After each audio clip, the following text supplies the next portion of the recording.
I am making a game, and it is called Population Buzzed, and it is about bees. Making bees. Or making drinks for bees to get them buzzed so that they go home and make more bees. It's as weird as it sounds. But what is even weirder is that I have next to no game design experience, so this is a completely foreign venture for me. I'm doing it completely on my own. I just want to. Will I be able to pull it off? I, honestly, don't know. Will the game be good? I don't know. I hope so. Will I ever finish the game? Or will I inevitably get frustrated in an endless sea of errors, bugs, and balancing issues, or just have the passion in my soul fizzle out and want to throw the game into the fiery depths of hell? Possibly. But I don't know. Either way, let me tell you about my recent hobby, this weird little game I'm attempting to make, and share with you the very beginnings of this journey. I'll give you a bit of background to where this comes from and then explain to you the concept for the game, which is important because none of this makes sense without it. Then I'll show you my first working experiment that gave me the confidence to continue, then functioning prototype, before showing you the current version, which is a graphical prototype. Okay. I've been thinking about making a game for a while. I feel the urge. I want to give this a go. So I decided, why not? I'll do this in my own time and give it a little go. I know there's various different ways to go about starting your journey in game design, and I think the advice is often just start very, very small and make a very tiny game. Well, you see, the problem is I want to care about this game. I'm not trying to get a job in game design. I just want to make a game that I want to make. And so my first thought was an incremental game, an idle game, because I have loved those games over the years. If I could tell you the hours that I have put into Clicker Heroes, it's unhealthy. I think I've been at it for over a decade. I come back to it, I go on and off, and I think Clicker Heroes is the gold standard of idle game. They've figured it out. I've tried a bunch of others, and you can stick with them for a little while, but there's something about Clicker Heroes. Now, I don't want to just make another Clicker Heroes. I want my own theme. I want my own gameplay. I want a theme that I can get behind. And I don't know if you know anything about me, but I'm a big fan of Japanese izakayas. I think they're great. They're fun places to be. They've got great vibes. I did a stream once where I ran my own izakaya in my own house for my friends. I had menus. I came up with a bunch of different drinks and foods. So it feels like a pretty natural theme, but it's a bit basic for a theme. Like, sure, I could create a Japanese izakaya incremental game where you serve drinks to customers, they pay the money, you use that money to buy more expensive drinks, and you give the more expensive drinks to the customers, and then they give you more money, and so on and so forth. But, it just feels empty. Because first of all, I want my game to have a little bit more character. So I started thinking, well, it's not gonna be humans, okay? First of all, I want this game to be a pixel art game, and I'm trash at pixel art. I'm gonna learn the same way I'm gonna learn everything through this entire process. That's sort of the point of this project, to just have this impossible task in front of me and have to learn a million skills along the way. I have a little bit of digital art experience. I'm a qualified digital media designer, so that transfers a little bit into art. I can learn. It won't necessarily be good, but I can learn to make something, but probably not humans. Humans, it's just gonna be way too hard. It's just way too hard, and so I was thinking what else, and I don't know, the idea I had was bees. Because then you'd be getting the bees buzzed. That's the whole idea. The whole premise behind this game is that I want a game where you get bees buzzed because the pun is too good to pass up. And then, next idea, crazy. That makes so much sense. That means we don't have to serve alcohol because then, I don't know, is the game family friendly? I mean, the whole concept of it is not particularly, but let's make it a little bit more family friendly. It's not alcohol, it's honey. It's different types of honey. The packaging of the different drinks will be very inspired by the real packaging of the real equivalent drinks, but it'll be a little bit more tongue-in-cheek. Honey and bee puns instead of the actual names of the drinks, the designs of the packaging. You know, we've got a little bit of a theme to work with. Now, look, I'm in the middle of explaining my whole game concept to you. I actually have a little bit of a working prototype. This is not a video where it's just me rambling about this idea I have in my head. I have attempted a little bit of game design, and I have a little bit of a game that works. So we will get to that, but the premise is not fully executed in the game yet. So I want to explain to you the vision, where we're going with all of this. And there is a big plot twist here where the entire concept of the game changes, and I assume that is going to keep happening until I'm done or give up. From what I hear, that is a common thing with game design. So I start thinking like, well, maybe in the incremental, you could work your way through the different eras. We could start with like very old school samurais and stuff, samurai bees ordering their drinks, and then, you know, work up to, you know, modern day, and then go past into the future. Meanwhile, I have this idea. What if the whole premise is you're trying to increase the population of bees? You know, it's an issue. On planet Earth, we need our bees. We need our bees to hang around. We want that bee population going up, not down. So you give the bees drinks, they get a little buzzed because they're bees, they buzz. Then if they get buzzed enough, they go home, make more bees, increasing the bee population. Now there are more bees to get buzzed. Rinse and repeat your little incremental loop of big number gets bigger. That way we can pull away from the whole like capitalist idea of it being about money, and instead it's more wholesome. It's just about increasing the bee population. I say, yep, this is amazing. I'm gonna sit down and figure out how to make a game on that idea alone. So I decided I'm gonna go with Unity. Unity is the game engine I have just a little bit of experience with back in uni. I had to make a game once in uni. Gosh. I think Unity actually saved my game. I think I still have it. It wasn't much. The concept of it was that it was supposed to be some sort of meditation game where you just walk around and look at the pretty Japanese pagodas and stuff. So I guess I'm a weeb because the only games I ever make are set in Japan. Anyway, it's a place to start. I don't know. It's the wrong decision, right decision.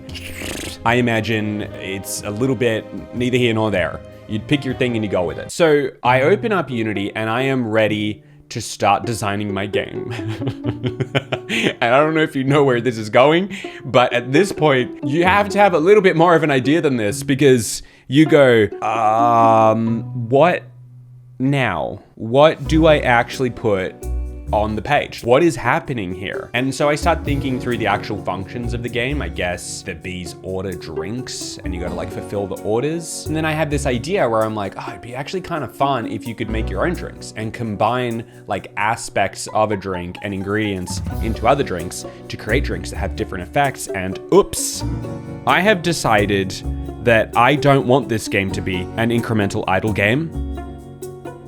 I wanna make a roguelike. I enjoy a roguelike game. Recently, I have put many hours into Mega Bonk, and it has consumed my life a little bit. And before that, it was Balatro, and before that, it would have been something else. They are the genre of game that I tend to have a lot of fun with, and I couldn't get this thought out of my head that yes, I could design an idle game, but the game I really want to play is a roguelike where you make your own drinks and serve it to bees to get them buzzed so that they go home and increase the bee population and then bring their bee friends back. So there's more bees for you to make more drinks for. It just felt too good. So my next issue, is this going to be a real-time based like arcade kind of game where there's orders popping up and you got to quickly fulfill the orders in time before the bees get upset and then they leave? Or are we going to have a little bit of a turn-based game where you set up maybe a menu and the menu plays out in some sort of fashion. The bees order from the menu, and that nets you some sort of score or something, and then the night ends, and then the next day you do another round. I think a turn-based system will work for more people. I don't want to design a game where the device you play it on really matters, how good your computer is, blah, blah, blah. I want to design a game that could, in theory, be played on anything. And so turn-based just feels like an easier way to achieve that. You know, I don't want frames per second to be a determining factor of anything. I just want the choices you make to matter, and that's it. So trying to think about how that would work, I'm thinking there must be some sort of menu system, right? Like you're putting together a menu for the night that the bees can order their drinks from. And I'm trying to figure out how it makes any sense that the bees have to get buzzed and then they leave, which makes sense when there's 10 bees. But what about when there's 300, 5,000? What about when there's 58 billion bees in your bar? How are you going to be determining whether 2 bees get buzzed enough to want to leave the bar together? The calculations. You know, that it's astronomical, not to mention how are you even going to portray that? So we can't be going on a per bee basis. There has to be something else, some sort of general buzz level. Okay, I think we can work with that. We have a buzz bar. Let's make a little bar that fills up, and it's like a buzz meter. So bees order drinks. Different drinks have like a different buzz level that increases the general buzz. But that buzz meter kind of goes back down. And then they have to order another drinks to try get that buzz meter back up. Yeah? Now we're talking. So with that, I feel like I have something to work with, and I can actually start like designing something, making something work in Unity, having just a thing to show myself that I am anywhere near capable of any of this. So I design my very first working prototype, and you're gonna be so impressed. Okay, here it is. Yeah, yep, that right there that you're looking at, that is a number that is increasing by 1 every second. And that bar that's going up, it's representing that. That is not happening independently. That bar is completely dependent on that number that is increasing. Yeah.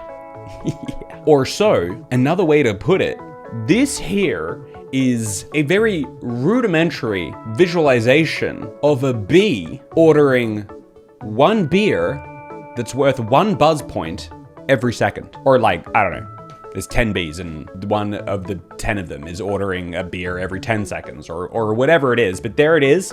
That is proof. And with that, we're on, baby. And I'm joking. I know that this is nothing special. And I'm aware that I've picked a very difficult game to make, and I'm coming at this with so little experience. But like I said, I'm here for the learning experience. I'm here because I want to learn. I think it'll be a fulfilling process for me, whether this actually turns into a finished game or not. It's not really the point. But either way, this was enough to convince me that, all right, let's try to make just a basic prototype, like a proof of concept to myself, that I can make something that is at least a little bit more of a game than that, based on my bee bar idea. So next, I make a functional text-based prototype. I spent about a day making this, and this forced me to think through a lot more of the actual game elements. And so at this point, I have decided that there are essentially 4 phases in this game. There's a shop phase where you fill your storeroom. That's where you pick your drinks or your foods or whatever it is that you could potentially put on the menu that night. Then there is the drafting phase, where from your storeroom, you choose what is going to go on the menu that night. The system that I currently have, and this is all subject to so much change, is even if you have 10 things in your storeroom, you will randomly be assigned 5, and you get to choose 1 at a time without knowing what the rest of them are, whether you would like to have that thing on your menu or not. Now, the more things you have on your menu, the less chance any one of those items will be ordered. So you may be incentivized to only choose 1 or 2 menu items, which is an issue because then you're just always going to choose whatever your best menu item is. That's why I decided to only show you 1 at a time. You're not sure what the other menu items might be because it's only a portion of your whole storeroom. So you might be saying no to your okay menu items because you're hoping that you can get a really good one, but that good one might not come that night. And you might have to just put on draft beer and be left with your weakest drink. So there's at least a little bit of strategy there. I also quickly realized that drinks need a cooldown. Otherwise you have strong drinks and you have weak drinks, and strong drinks are just always better than weak drinks. So strong drinks naturally have a longer cooldown. So instead of doing this through stock where you have 10 whiskeys and once they're all served, they're out, the bees can order the item an infinite number of times, but each drink has its own cooldown before it can be ordered again. And the stronger the drink, the longer the cooldown. So you'd prefer to have a bit of a mix in there. Weaker drinks that can be ordered many times in quick succession, and stronger drinks that are like big booms that contribute to the overall buzz level quite a lot. If you give this any thought, you'd realize that this means you're actually incentivized in the opposite direction to always have a complete menu. Also, I should mention that reducing cooldowns would be an upgradable stat, which you would need to make use of when your population gets bigger. Either way, this is not the full extent of how I want this to work, and honestly, it's not really the point right now. I'm just explaining the functions that will be in the prototype. I don't want to go ahead and design the complete game, just some of its functions. So ignoring the shop phase for now, I decided the first 2 phases I would make would be the drafting phase and the play phase. So here we have the drafting phase. You can see here that you're gonna have 5 different options that you can choose to either put on your menu or not. You can see its buzz level and its cooldown. Let's say I want the lemon chuhai, it gets put on the menu. Let's say I want sweet sake, I don't want peach chuhai, I've already got lemon chuhai, they're similar drinks. Asahi, let's put it on. By the way, these drink names will change. These are just stand-ins because I don't want to have to be thinking about the names of drinks right now, so I'm just using real drinks. Dry sake, sure. Then there is a play button. Now, I have not explained how the buzz level works beyond there just being one. The idea is this: bees will order their drinks and the buzz level will increase, but the buzz level will slowly decrease over time. That's why it's important that you have drinks that don't have too long a cooldowns. Otherwise, your buzz meter will just go all the way down to the bottom. What you want is for the buzz meter to get all the way up to the top. When the buzz meter reaches the top, and most importantly, passes the top, that's when you get bees buzzed. So if your buzz meter is completely full, but the buzz level increases past that, then you start filling up the bar on the other side of the screen, which is total bees buzzed. This is important because the total number of bees buzzed are going to leave and go and make more bees. So if you have 10 bees at your bar and all 10 of them get buzzed and leave, well, tomorrow night, now you're gonna have 15 bees at your bar because of the implication. And with 15 bees at your bar, well, now there's more bees to order drinks, which means your buzz meter can go up faster. But it's also going to get pulled down faster. Blah, blah, blah. Anyway, let me show you. That's the menu. We hit play, and any second now, there we go. A bee ordered a chuhai, another one ordered a sake, and you can see on the left the buzz meter slowly increasing. This is essentially the game. There'll be more drink types, there'll be different levels, there'll be different challenges, all that kind of stuff. But this is essentially the core aspect of the game, minus the shop phase. So with enough bees ordering drinks, at some point we will see the bees get the buzz meter past 100, which means the bees are getting buzzed. And there we go, we have our first bee buzzed. 3 bees buzzed. Can we get there again? 6 bees buzzed. 8? Can we get all the way to 10? We got past 10. Which is a problem, because now there's 26 bees buzzed, but there's only 10 bees in the bar. That's just a fact. It didn't say it anywhere on the screen, but I'm telling you, on the back end, there were 10 bees in the bar. This is something I put some thought into, because if you only have 10 bees in the bar, that means only 10 bees can get buzzed. That's fine. That limits absolutely blowing the population wide open if you have some great insane build, it helps the game from being broken. But it's also unsatisfying because you want to see the effects of your crazy, insane build. If you have the ability to get 1,000 bees buzzed, but there's only 10 bees in there, then you kind of want to see that number represented somehow. So the idea is this. After all 10 bees have been buzzed, well, now you enter overbuzz. This is when the bees are well past buzzed and they're getting a little spendy. They want to hang around a little longer. They're spending their pollen, not coins, because I don't want it to feel too capitalist, and I like the vibe that they spend their pollen. So after you pass 10 bees buzzed, then every overbuzz is essentially a coin, but we're calling it pollen. So if there's 10 bees in the bar and they all get buzzed, but you overbuzz all the way up to 100, that means you got 10 bees buzzed and you got 90 pollen.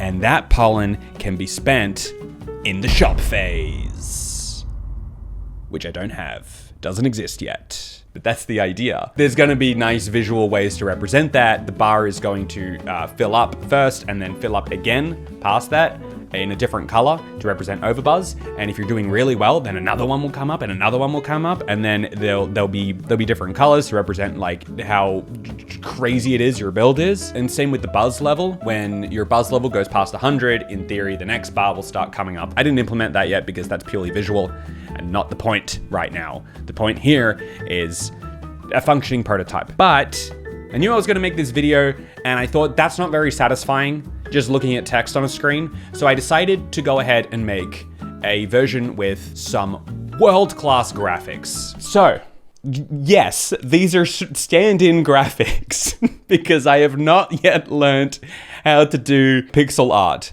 Also, not the point right now. I'm just trying to get a game that works. I'm not too invested in the art yet. I will be later. But essentially, this is the same thing, but with better visual representation. So tonight's menu, it's empty. I get to choose one out of 5 options. This is a strong 0. It's got 12 buzz and 4-second cooldown. Let's say it's yes. That means it goes on the menu. Next is a peach chu-hai. Yeah, I'll take that. Lemon chu-hai? I'll take that. Dry sake? Nah, we don't take dry sake. Sweet sake? No, yes. The strategy behind choosing yes and no, I'll get there. At the moment, the game has 0 balance. There's no balance at all, so it's all a little bit arbitrary whether you're choosing yes or no, but it will matter. It will matter eventually. So no, let's not do sweet sake. Let's only have 3 things on our menu and see if that's good enough. And here they are, the bees at the bottom. That's the buzz meter. That's the bees buzzed. There's a little bartender. There'll be different bartenders with different skills. Here's their orders happening in real time. There's the cooldowns to show how long it's taking before they can be ordered again. And when the buzz meter gets all the way to the top, well, now we're getting some bees buzzed. It's the same thing. It's the same thing as before, but there's at least some graphics to it. Now, in theory, the way this would actually work is instead of a cooldown written down here, the item on the menu would get scratched out on the actual menu. It would have a little bar to show when that item can be ordered again, but it's functionally the same thing. It just would be visually represented differently. Also, as you can see, the balance is way out the window here. I have not begun to think about balance because we already have 1,300 bees buzzed. Now, what makes it a roguelike? What I actually mean by this is, what is that little something something that a lot of roguelikes have that allows you to create really satisfying builds? I have thought about that. So far, not much. At the moment, it's just sort of a deck building game in general. The roguelike element comes down to custom drinks. The idea is you can have sort of adjectives that modify a drink. So you can have foamy, effervescent, fluffy, gooey, goopy, sludgy, gassy, a whole bunch of different sort of adjectives, the way you would describe a drink. And each one of those has an effect. Maybe it reduces the buzz meter decay for the next 10 seconds, or maybe it times the effect of the next drink by 2. There's sort of infinite number of different ways how they could affect the drinks. And then there would be drinks themselves that have different effects rather than just static numbers. There's just so much room to come up with all the different types of drink combinations that you would put on your menu menu, and you can kind of mix and match them to create different effects. Each one of those would have different visual effects too, to kind of like have that roguelike experience of things just going crazy on the screen. But what I want to create first is just a version with basic drinks and buzz values, and create a satisfying game loop just with that, almost like a mini game before implementing all of those features. This is my idea. Anyway, I know it's insanely ambitious, and I think probably rightly so. Probably no one believes that I'll actually be able to pull it off. Again, not really the point. I just want to give it a go. If you have any thoughts or ideas for the game, please let me know in the comments down below. I have more ideas. I feel like I'm already rambling so much. I have put more thought into how it works. It's just so early on. I'm not even a week into this, so that's my game. Yeah, let me know if you're actually interested in any updates on how I go with the creation of this game, and I will see you guys in the next one.